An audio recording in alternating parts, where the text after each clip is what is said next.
À tous, bienvenue, mesdames, messieurs. Depuis le 6 du mois de juin en cours, la Cour constitutionnelle, conduite par le professeur Théodore Lo, a vécu, cédant ainsi la place à la nouvelle équipe, et ce, pour un mandat de 5 ans. Ce fut à la faveur d'une cérémonie de prestation de serment sobre, mais empreinte de solennité, sous la bannière du chef de l'État, avec à ses côtés le président de l'Assemblée nationale, entouré des membres de son bureau. Les 7 sages de la haute juridiction ont été investis dans leurs nouvelles fonctions, avec pour engagement de servir la République, rien que la République. Sauront-ils réellement être à la hauteur de la tâche?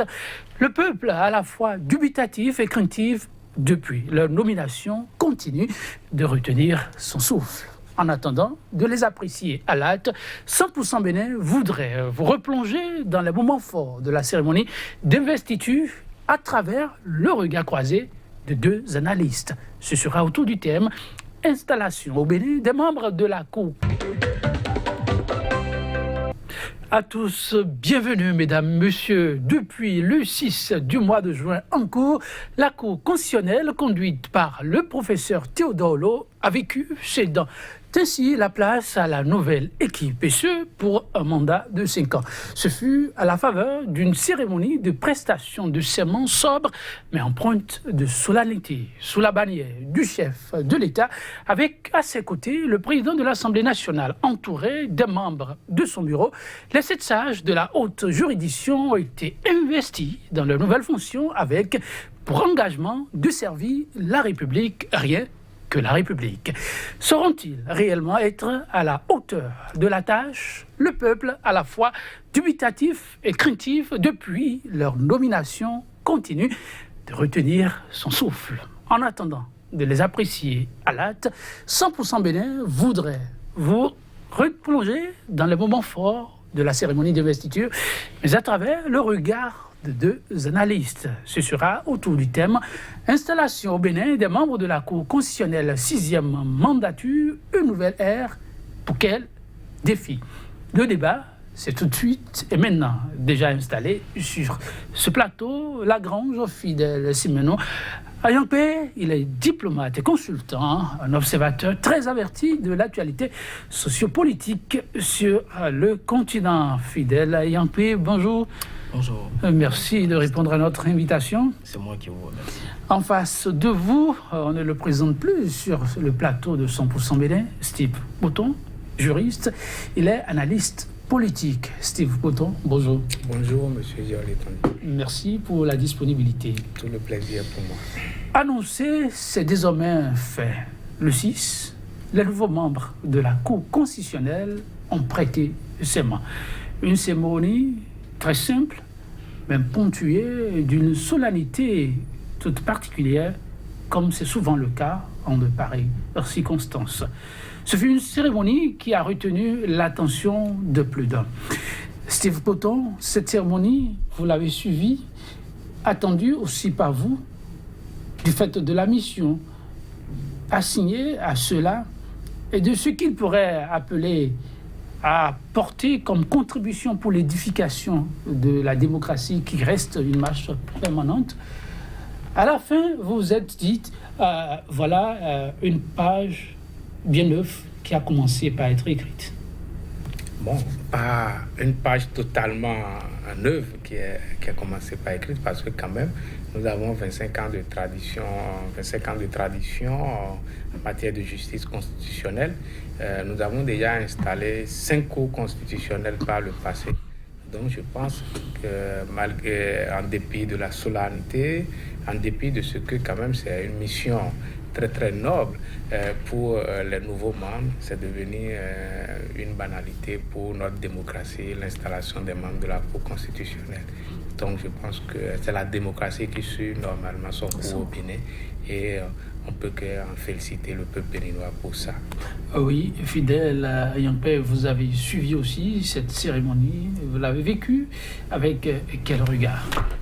Avec un regard admiratif, et un regard de fierté, un regard d'observateur qui nourrit de bonnes ambitions pour son pays et qui croit en nos gouvernants. Il faut dire que le peuple béninois, à un moment donné, a pris l'habitude d'attendre de la Cour constitutionnelle de prendre un certain nombre de décisions. Donc, la Cour constitutionnelle était devenue pour une partie du peuple, si je peux m'exprimer ainsi, le dernier rempart. Et la mandature qui a pris fin, ceux qui devaient les remplacer, les sages qui devaient les remplacer ont été nommés pour respecter la Constitution. Et je crois que cette cérémonie qui a eu lieu hier doit pouvoir nous amener à nous rendre compte que nous devons croire d'abord en nous-mêmes, peuple béninois, et croire en nos gouvernants. Croire aux gouvernants, oui. Ceux-là qui sont appelés à conduire en permanence, à quelque niveau que ce soit, les destinées de toute une nation qui rêve toujours beau. Alors, la cérémonie a été ponctuée d'une des phrases qu'on n'oublie pas souvent et qu'on aime à rappeler pendant l'exercice de cette fonction noble, mais empreinte aussi de beaucoup d'embûches. Je vous la rappelle ici.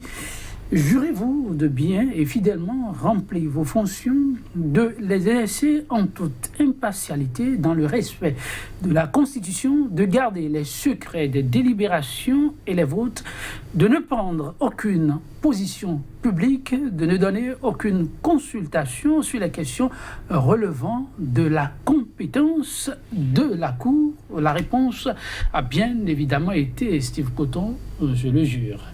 Pour beaucoup, à travers cette phrase si simple, se trouve la ligne conductrice qui doit mener les nouveaux sages à pouvoir accomplir dignement leurs tâches. Elle compte encore dans un engagement comme celui-là à être rappelé. Attention, c'est très grave de dire que c'est une phrase très simple. Non, c'est pas une phrase très simple. Ah, elle n'est pas simple. Oui, la phrase d'un serment n'est pas une phrase très simple parce que en cas de violation d'un serment, c'est que ça s'appelle le parjure. D'accord? Et vous pouvez faire recours à notre constitution pour voir comment le parjure est sanctionné. Donc, c'est l'un c'est l'un des crimes les plus sanctionnés dans une république, en tout cas qui se veut sérieux. Et donc, quand vous voyez un peu le contenu de cette phrase, vous avez déjà ce à quoi vous avez déjà, c'est que dégager, bien définir, déterminer, encadrer ce qu'on attend d'un juge constitutionnel, pour ne pas dire des juges de la Cour constitutionnelle au Bénin. On a dit d'abord assurer leur mission en toute impartialité. D'accord? Donc on attend des juges l'impartialité. On attend que des juges gardent le secret des délibérations. On attend que les juges constitutionnels béninois ne prennent pas part au débat public et qui, quelles que soient leurs compétences, quelles que soient leurs fonctions par le passé, ne donnent pas des consultations sur des thématiques ou bien sur des problématiques qui pourront être déférées demain devant leur officier. Et donc, je pense que nous allons surveiller les 7 juges de la Cour constitutionnelle sur ces éléments-là pour voir qui va pas agir en toute impartialité, qui va publiquement prendre la parole pour opiner sur des sujets qu'on peut déférer devant l'officier de la Cour constitutionnelle, qui peut-être va donner des consultations ou bien, en gros, qui va violer ce serment-là. Donc, le serment, c'est très, très important. Au-delà même de la solennité, je pense que c'est l'engagement, c'est un engagement humain, au-delà d'un engagement de droit. Au-delà de l'engagement de droit, dit Steve Cotton, fidèle, beaucoup se demandent, 25 ans après, avec chaque législature, chaque mandature, ses acquis, ses déboires, est-ce qu'il faille chaque fois revenir sur cet engagement? Je crois que oui, parce que c'est d'abord l'un des principes consacrés de la Constitution qui demande à ce que les membres de la Cour constitutionnelle puissent prêter serment. Et le serment, comme l'a dit mon co-débatteur, revêt un caractère sacré. Ce serment, lorsqu'il est violé, comme il l'a dit, appelle à des sanctions. Et ce serment également consacre l'engagement de l'intéressé, l'engagement de ces personnes-là qui ont été choisies pour assumer une mission républicaine combien noble, mais aussi difficile, à pouvoir assumer réellement cette fonction, cette charge comme cela se doit. Donc je crois que ce serait dommageable aussi bien pour l'état de droit, ce serait dommageable pour la justice, ce serait dommageable pour le peuple béninois que ce serment soit passé outre. Alors, est-ce que les nouveaux élus parviendront à jouer ce rôle-là sans parti pris?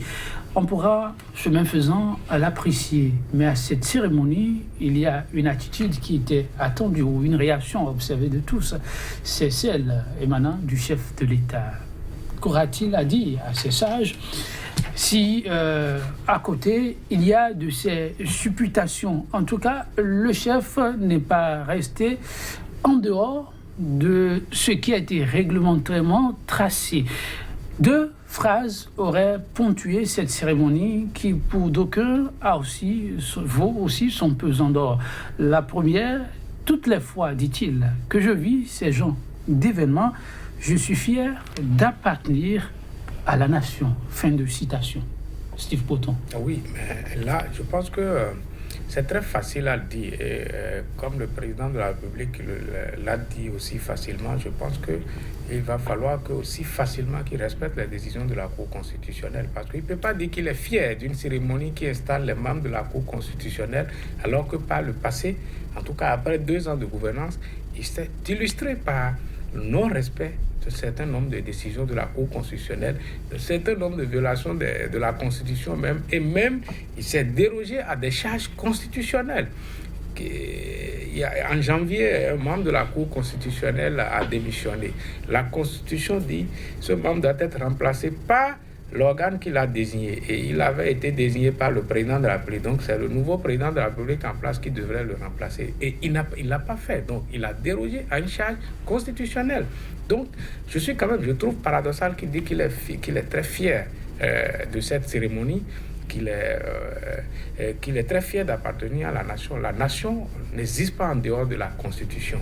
Et c'est le président de la République qui doit donner l'exemple par le respect de la Constitution. Parce que c'est Montesquieu qui le dit. Un crime au sommet de l'État entraîne 1000 à la base. Oui. Donc,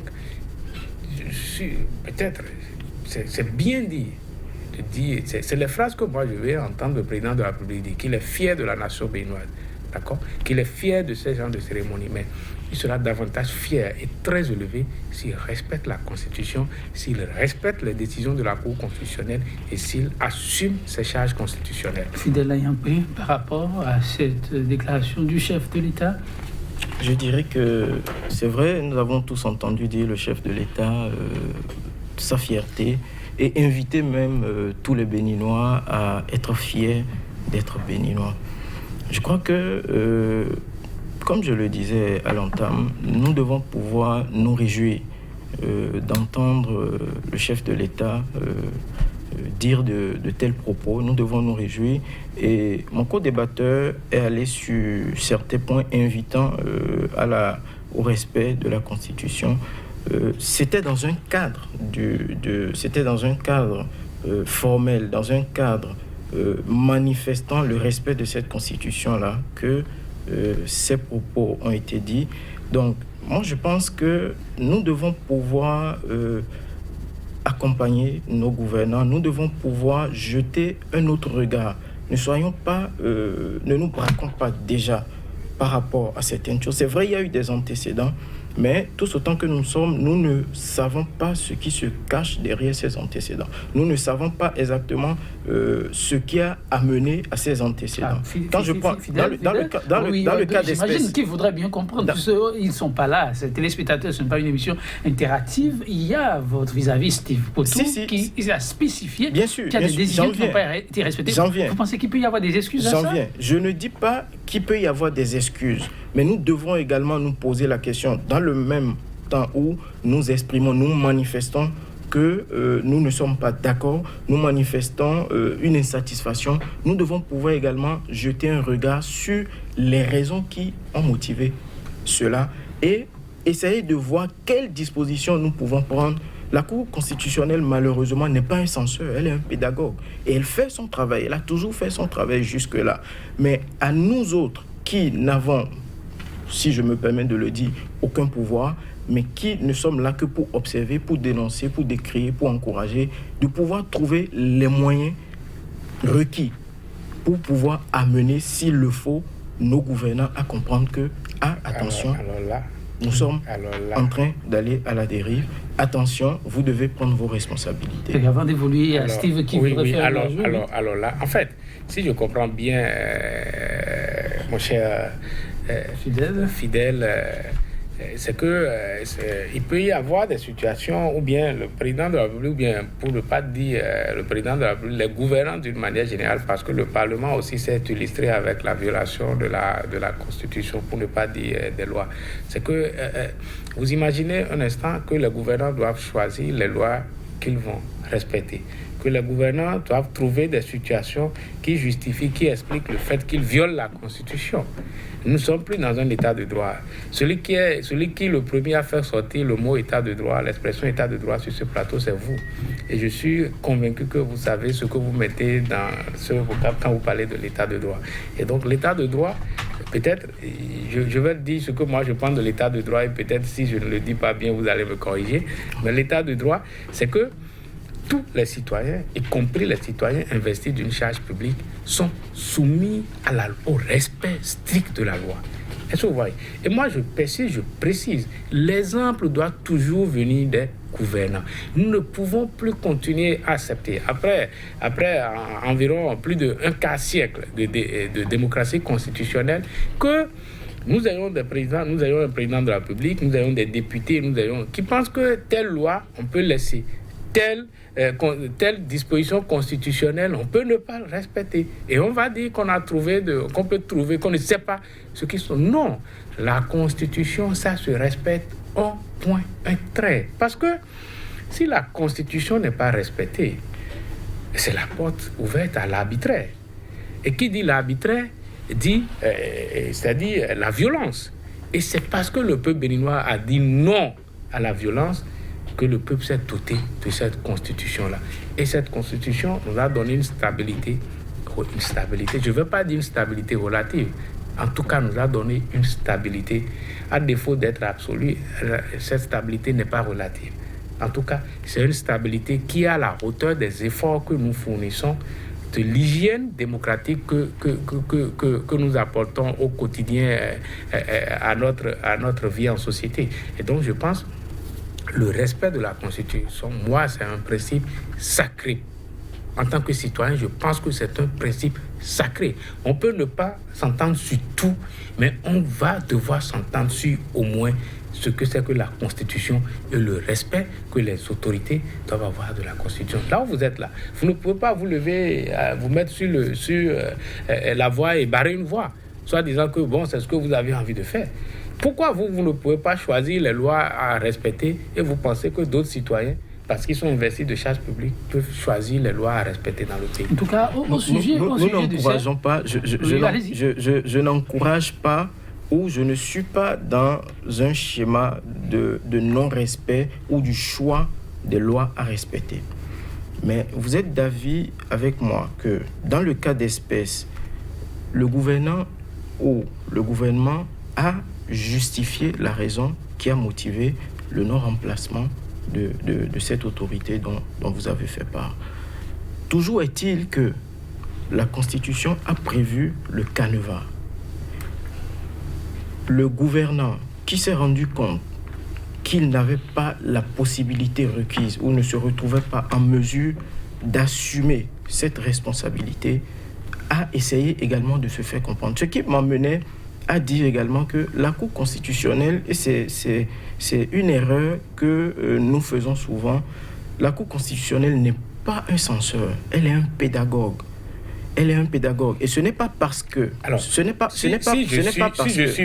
je suis bien votre argumentaire, c'est quoi? En 2019, l'État peut nous dire, nous n'avons pas l'argent pour organiser les élections législatives.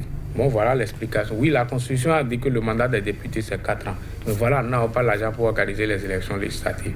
Donc, on va organiser quand on aura l'argent. 2020, nous n'avons pas l'argent pour organiser les élections communales. Quand on aura l'argent, on va organiser. 2021, oui. nous organisons déjà trop d'élections, alors passons au développement. L'argent qu'on veut utiliser peut-être pour organiser 3 élections ensemble, là, et mettons ça dans le développement. Nous avons déjà un président, alors où est le problème? Je crois que nous avons des institutions chargées d'organiser des élections. Donc, nous avons vu le COSLEPI qui a été installé récemment, même s'il se fait que cette institution a été installée avec un grand retard. Nous avons vu que cette institution a été installée récemment. C'est pour dire que chaque institution doit pouvoir jouer son rôle, doit pouvoir avoir le courage et l'audace d'assumer ses responsabilités. J'ai une dernière intervention sur le sujet, parce qu'il faut qu'on aille au bout. Vous voyez, il y a un exemple que moi je cite toujours. Le président de la République, constitutionnellement parlant, a décidé de s'acquérir un bien de l'État. Il a adressé un courrier à la Cour constitutionnelle qui l'a autorisé à le faire à travers une décision. Est-ce que vous voyez? Il a exécuté la décision. D'accord? Oui. Mais, c'est-à-dire, ça veut dire quoi? Ça veut dire que si la Cour rend des décisions qui sont à l'avantage du président de la République, le président va exécuter ces décisions. Et si ce sont des décisions qui sont à l'avantage d'autres citoyens, ou bien ce sont des charges constitutionnelles qui vont profiter à d'autres citoyens, le président de la République ne va pas les exécuter. Il y a un autre exemple où il n'a pas respecté? Mais l'ARCEP est encore là. La Cour constitutionnelle a dit que les membres de l'ARCEP qui sont installés sont illégaux. Est-ce que vous voyez? Mais l'ARCEP prend des décisions tous les jours au nom du peuple béninois. Dieu seul sait demain si ces décisions sont attaquées, quelles peuvent être les conséquences qui va peser sur la poche du contribuable. Est-ce que vous voyez un peu? Donc, moi, je sais que c'est difficile de gérer un État. Bon, quand je dis je sais, j'imagine, je n'ai jamais été président de la République ni ministre, j'imagine quelles peuvent être les contingences d'un président de la République. Mais attention, c'est pour ça que ce ne sont pas les 10 millions de Béninois qui gouvernent l'État. C'est pour ça qu'on procède à la sélection et qu'on a mis des barrières, d'accord, pour filtrer. Est-ce que vous voyez? Pour que des citoyens se présentent en disant oui, je suis capable de le faire. Et le président de la République a fait la promesse de consolider l'État de droit, d'accord, et la démocratie. Est-ce que vous pensez qu'on peut consolider l'état de droit et la démocratie en dehors du respect strict de la Constitution? En tout cas, avec votre permission, je vais donner un deuxième exemple, parce qu'il faut regarder dans la sous-région. Il faut regarder un peu dans la sous-région pour voir ce qui se passe. Nous avons commencé l'aventure du renouveau démocratique avant le Ghana. Mais vous voyez, il n'y a pas de débat sur le respect de la Constitution au Ghana. Parce qu'on n'imagine même pas au Ghana une autorité publique ne pas respecter la... Mais qui tu es? Tu peux t'aventurer? Il n'y a pas ce débat de constitutionnalité. Non, au Ghana. Je parle sous votre contrôle. Le Burkina Faso, dans sa petite aventure démocratique après Brest-Compaoré, ils n'ont pas de débat de respect de la Constitution. Est-ce que vous voyez? Mais nous, comment nous, qui avons été les premiers, on va accepter de devenir derniers? Est-ce que vous voyez? C'est ça. Il y a une fierté démocratique qui est née, qui, comme le sang, coule dans nos veines. Est-ce que vous voyez? On peut tout perdre, mais on ne peut pas perdre ça. Le fait que nous avons été premiers sur ce sujet-là, sur le sujet du renouveau démocratique. Et je pense que aujourd'hui, les députés à l'Assemblée nationale, les ministres, le président de la République doivent assez je ne sais pas, apporter davantage de souffle à cette fierté qui a... Ces inquiétudes, chers invités, le chef de l'État a essayé d'apporter quelques éléments d'appréciation. Je vais vous donner la parole après livraison de la substance. Je sais que vous avez aussi suivi, mais pour nos téléspectateurs, je rapporte.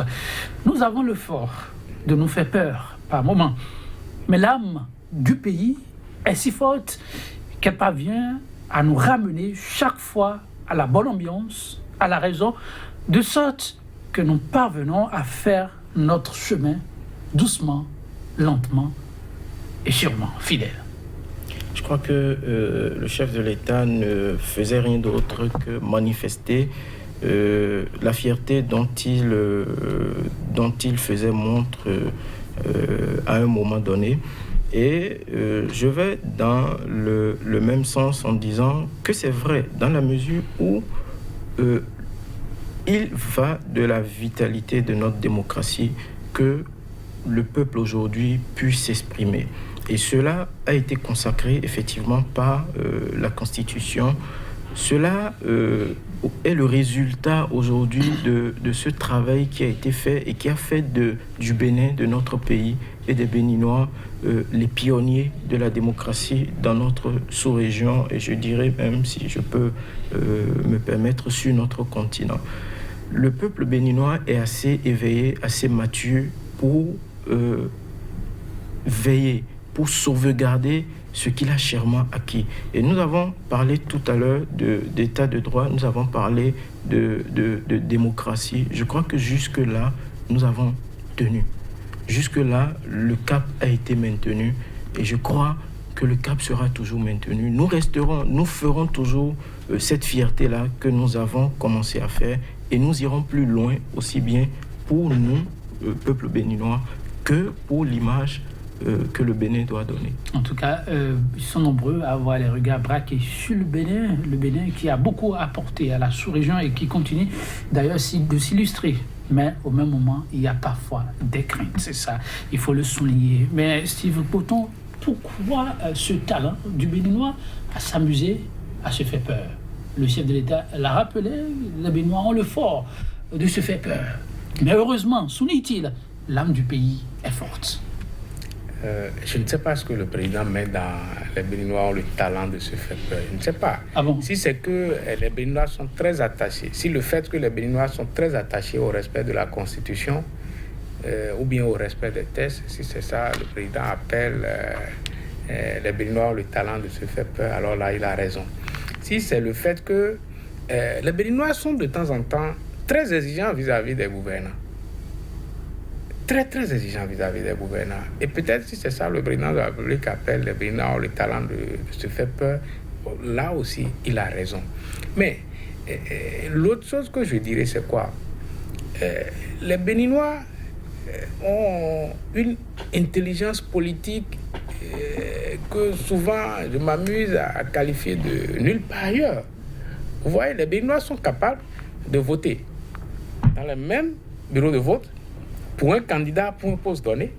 La même liste se présente un mois après, dans les mêmes bureaux de vote, et vous les voyez voter pour un autre candidat. Alors que la même liste se présente. Parce que ils savent les Béninois savent ce que chacun peut faire, ce que chacun peut apporter à la République. Est-ce que vous voyez? Et c'est d'ailleurs pourquoi il faut avoir la patience d'écouter et de suivre le peuple béninois. Est-ce que vous voyez? Et ceux qui n'ont pas suivi le peuple béninois, ils ont toujours pris à leur dépens. Oui, regardez l'histoire politique du pays. Ceux qui n'ont pas, vous voyez, la dernière en date, en 2007, Boni Yahi partait, mais les gens, nous allons le sanctionner. Il partait, il n'était pas candidat lui-même.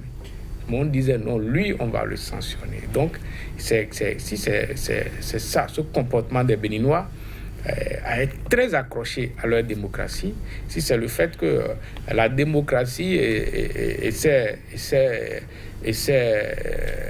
enfants, c'est-à-dire l'état de droit, la justice, une justice équitable, la liberté d'expression, si c'est ça, chèrement acquise au Bénin, mais où les Béninois sont très très accrochés, si c'est ça, le président appelle, les Béninois ont le talent de se faire peur.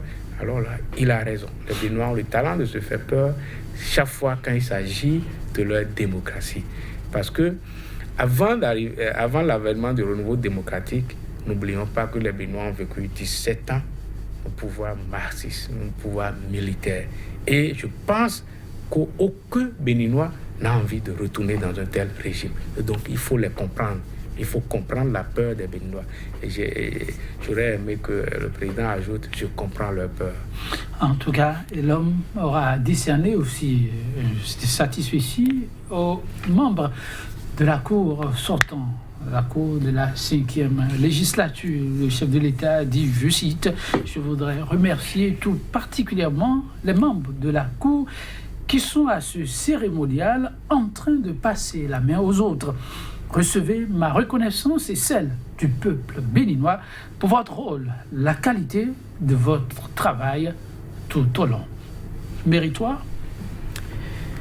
Je crois que Nous devrons également féliciter cette Cour pour le travail qu'elle a abattu pendant ces 10 dernières années. N'eût été l'audace, n'eût été l'esprit éveillé, et n'eût été le consensus dont a fait preuve cette Cour, nous n'en serions pas là aujourd'hui. Nous avons avec eux applaudi certaines décisions qu'ils ont eu à prendre et nous avons également fustigé des décisions qu'ils ont eu à prendre. Mais lorsque, comme je le disais à un moment donné, vous vous mettez en retrait, lorsque vous vous rapprochez à des moments donnés peut-être de ces sages-là pour savoir quelle ont été la source, quelle ont été la motivation de ces décisions qui ont été prises, vous avez directement un autre regard, vous êtes animé d'un autre esprit. Vous voyez un peu, donc je crois que nous devons les féliciter et nous devrons nous réjouir de ce que le processus suit son cours, de ce que ils ont fini, ils ont déposé le tablier et ils sont en train de tout mettre en œuvre à ce que nous sommes en train de voir pour que ceux qui sont appelés à les remplacer puissent également faire comme eux et pourquoi pas mieux qu'eux. C'est pourtant du mérite pour la Cour. Oui, pour parler du mérite, d'abord, il faut revenir au serment pour dire, est-ce qu'on peut dire durant leur mandat, les membres de la Cour ont violé les serments? Je pense non. Est-ce que vous voyez? Est-ce que de ce qui est attendu de leur rôle, c'est-à-dire être juge des violations des droits de l'homme, est-ce que les membres de la Cour constitutionnelle ont toujours répondu présent? Oui, ils ont toujours répondu présent. Et je pense que l'un des acquis même de la justice constitutionnelle au Bénin, c'est la protection et la promotion, je dirais même la protection et la promotion des droits fondamentaux, c'est les libertés publiques. Donc, je pense que... Et la deuxième chose aussi, qui est l'une des charges les plus difficiles de la Cour constitutionnelle, c'est la régulation des institutions de la République. Et donc, s'il y avait une défaillance de la Cour, peut-être on aurait assisté à un blocage institutionnel, à une crise du régime. Et donc, je pense que les membres de la Cour ont assumé cette fonction avec beaucoup de hauteur, avec beaucoup de dignité parfois. Je pense quand même qu'ils ont eu à proclamer les résultats d'une élection présidentielle qui, au départ, a priori, on était parti pour avoir les élections les plus compliquées, les élections les plus difficiles et peut-être qui pourraient déboucher sur une instabilité politique pour notre pays. Mais la Cour a joué son rôle et puis les différents candidats ont accepté pacifiquement les résultats. Le perdant a félicité le gagnant et je pense que c'est à l'honneur de la justice constitutionnelle, c'est à l'honneur de ces 7 sages qui vraiment, au-delà du mérite qui a été décerné par le président, je pense que la République devait les élever et les célébrer. Il passe désormais les témoins d'autres sages installés pour de nouveaux défis. Fidèle, quels sont ces défis qui, à votre entendement, paraissent prioritaires? Le peuple attend et observe. Je crois que plusieurs défis les attendent, comme vous l'avez si bien dit. Et le peuple attend et observe. Et l'un de ces premiers défis, c'est le code pénal qui vient d'être voté par les députés, qui vient d'être adopté par les députés.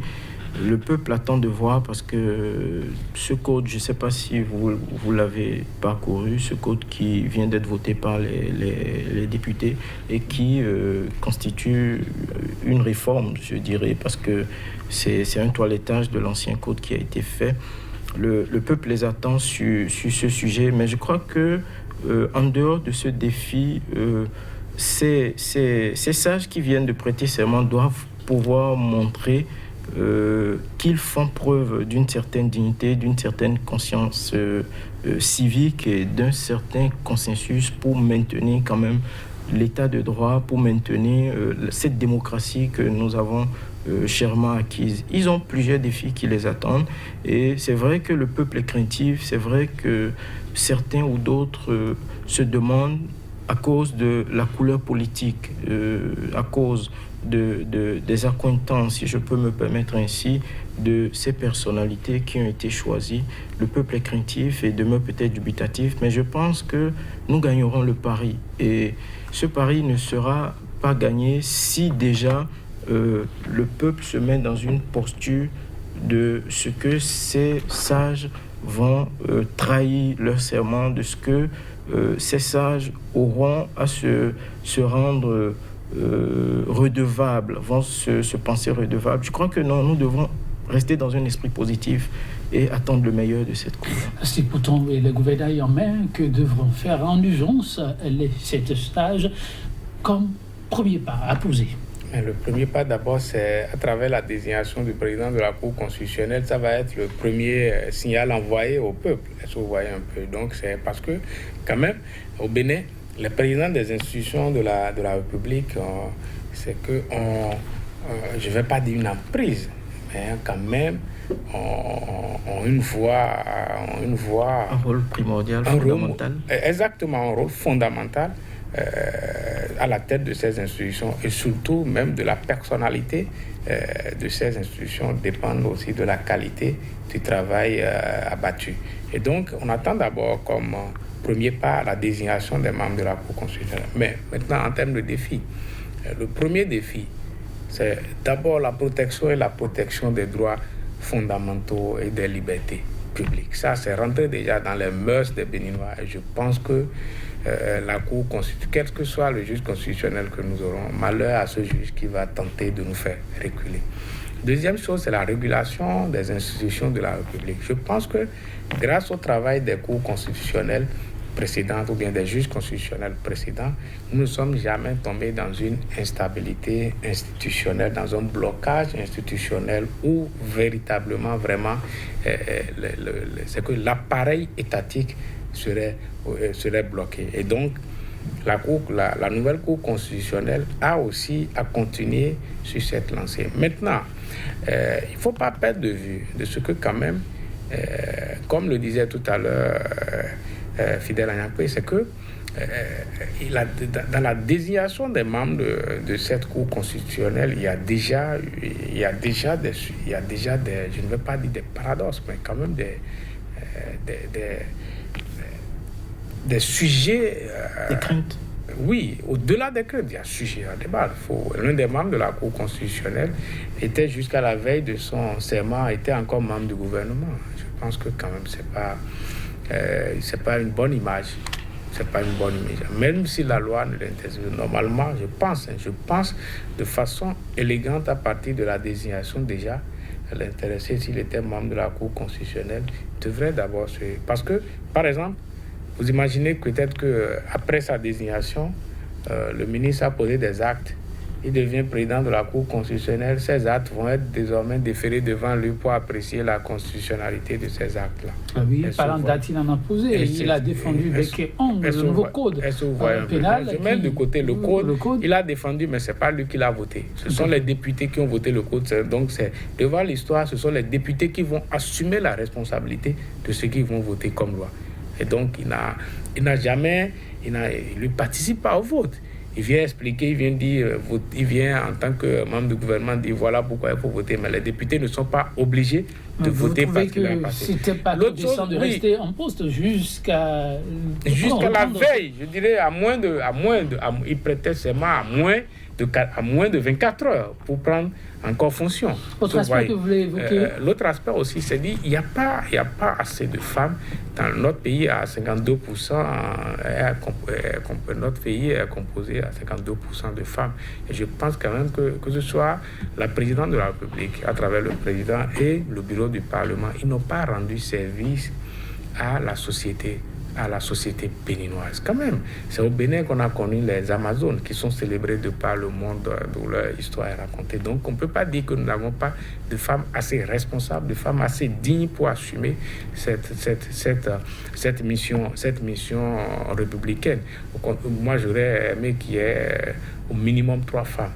En tout cas, pour l'instant, c'est consommé. Il va falloir attendre la fin du mandat. Je pense qu'il y a parce que quand même, la présence des femmes, c'est aussi une garantie pour le peuple béninois. Et le peuple béninois est pratiquement tombé amoureux des 2 premières dames qui ont assuré qui ont assuré la mission, cette noble mission en tant que président de la Cour constitutionnelle. Et je pense que la postérité n'oubliera jamais leur nom. Autre temps, autre mœurs, chemin faisant, peut-être, le peuple aura droit encore à un autre accompagnement du genre.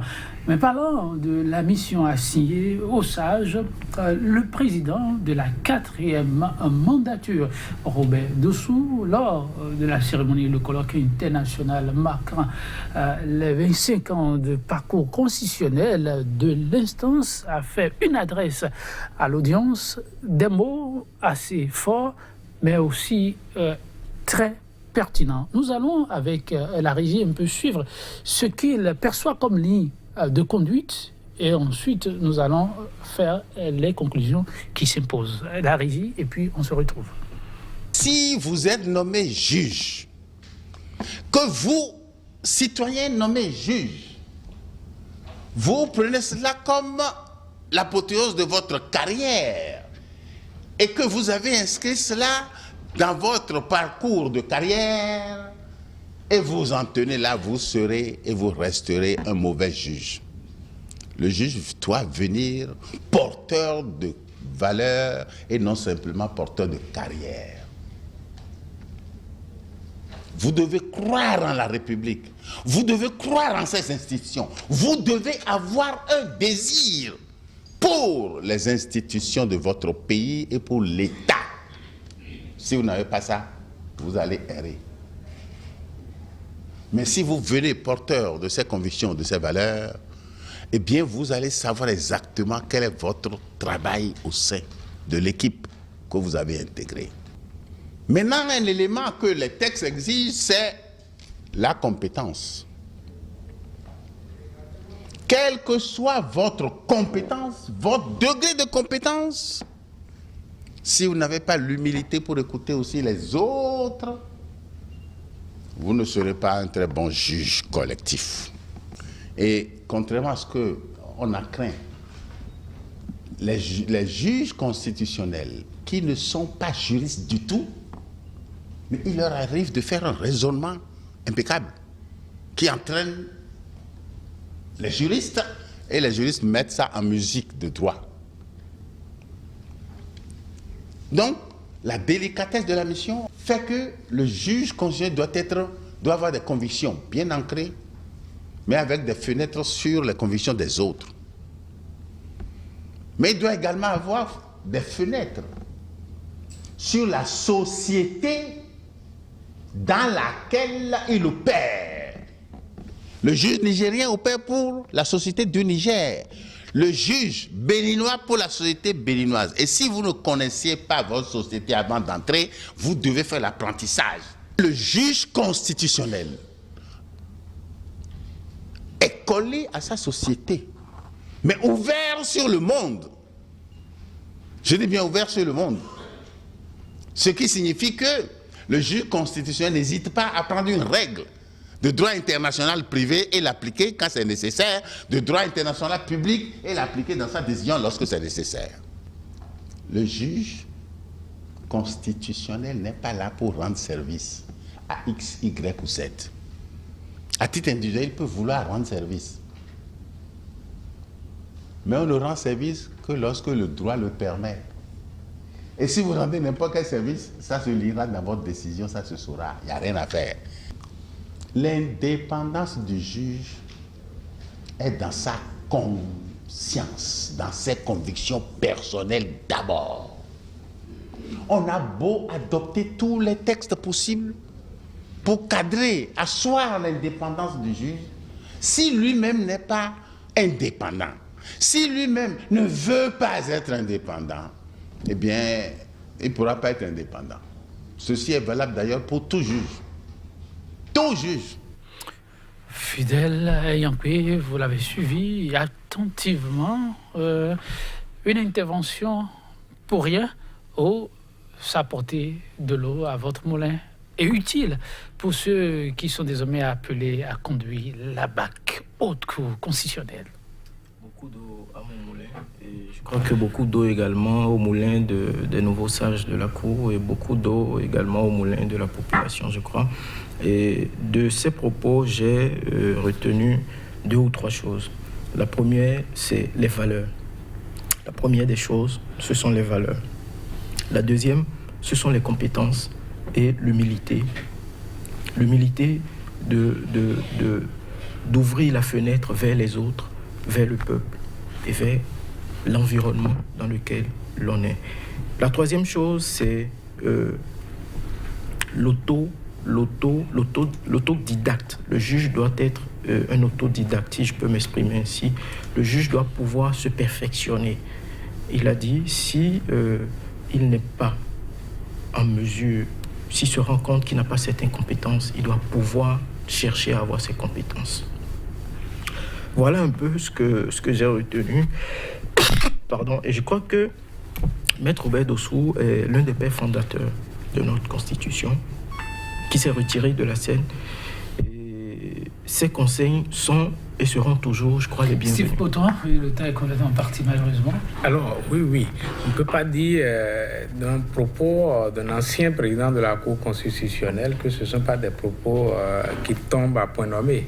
Mais ce que je voulais dire, c'est quoi? C'est que ces propos tombent doublement à point nommé. Parce que je me rappelle qu'il a été nommé pratiquement qu'il a été désigné pratiquement dans la même situation, même si ce n'est pas les mêmes organes que le professeur Diogone. C'est-à-dire qu'il était acteur politique sur le terrain. Il était membre de FCBE, il était même en pleine campagne. Je l'ai vu, il a donné une interview après sa nomination. Il a dit oui, c'est quand il va prêter serment qu'il va citer. Donc, voilà un acteur politique qui était sur le terrain, qui est devenu juge constitutionnel et qui a exercé dans les conditions que nous savons. Donc, je pense que ces propos doivent être doublement écoutés parce qu'il sait de quoi il parle. Merci Steve Poton, merci le fidèle Ayankwe, mesdames, messieurs. Merci 100% Bénin. Ce sera tout pour le numéro du jour. Tous les hommes sont semblables par les paroles. Ce n'est que les actions qui les découvrent différents. Selon que vous soyez blanc ou noir, de par vos agissements, vous pouvez donner des orientations sur qui vous êtes. Merci pour la fidélité. 100% Bénin, c'est tout pour le numéro du jour. À demain.